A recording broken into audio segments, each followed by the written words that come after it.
জ্যৈষ্ঠ মাস মানে মধু মাস, আর এই মাসের প্রচুর ফল বাজারে। এই ফলের মধ্যে আছে আম, জাম, কাঁঠাল, কলা, লিচু। বাজারের যেদিকে তাকাই সেদিকেই শুধু এখন লিচু আর লিচু। আর এরকম টসটসে লিচু দেখলে কার না খেতে ইচ্ছে করে বলুন। যেরকম রং সেরকম রসালো। আসসালামু আলাইকুম ভিউয়ার্স, আপনারা সবাই কেমন আছেন? আলহামদুলিল্লাহ আমি ভালো আছি। দেখুন কি পরিমাণ রসালো এই লিচুগুলো। লিচুগুলো আমাদের দেশের একটা ঐতিহ্য।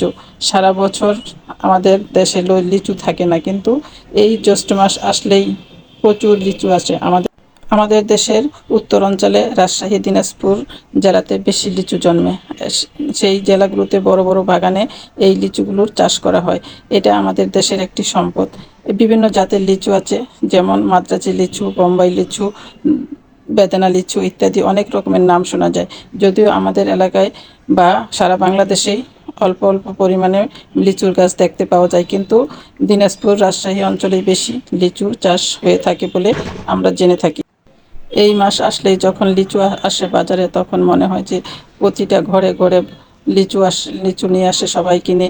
আর ঘরের ছোটরা বড়রা সবাই মিলে একসাথে বসে লিচু খায়। আমাদের বাড়িতে এরকম লিচুর প্রচুর কিনে নিয়ে আসি, আমরা সবাই মিলে একসাথে বসে লিচু খেতে থাকি।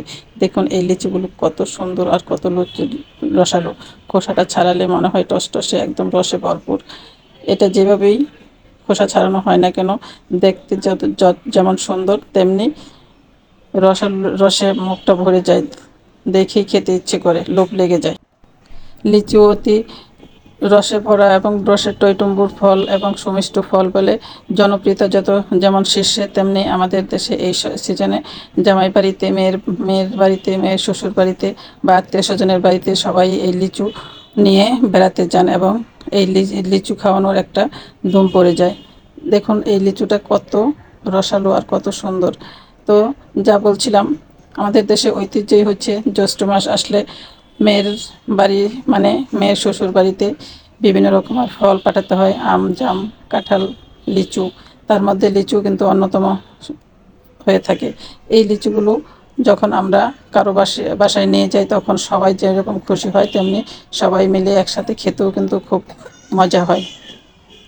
আমাদের দেশের ঐতিহ্য বজায় রাখার জন্য আমাদের সকলেরই উচিত কিছু কিছু লিচুর চারা বুনে আমাদের দেশের এই ঐতিহ্যবাহী ফলটা, মানে এই এত সুন্দর সুমিষ্ট ফলটা সবসময় সবার বাড়িতে দু একটা গাছ রেখে এটার যত্ন নেওয়া। এবং আমাদের এই লিচু যেমন সুস্বাদু, তেমনি কিন্তু পুষ্টিকরও বটে, বিভিন্ন ভিটামিনযুক্ত বলে আমাদের লিচুটা এত জনপ্রিয়। বাচ্চাদের জন্য খুব উপকারী এবং বড়দের জন্য।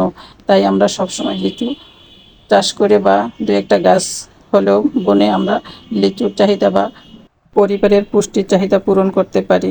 তো বন্ধুদের সবাইকে আমার ভিডিওটি দেখে লাইক, কমেন্ট এবং শেয়ার করতে অনুরোধ জানাচ্ছি। দেখার জন্য ধন্যবাদ।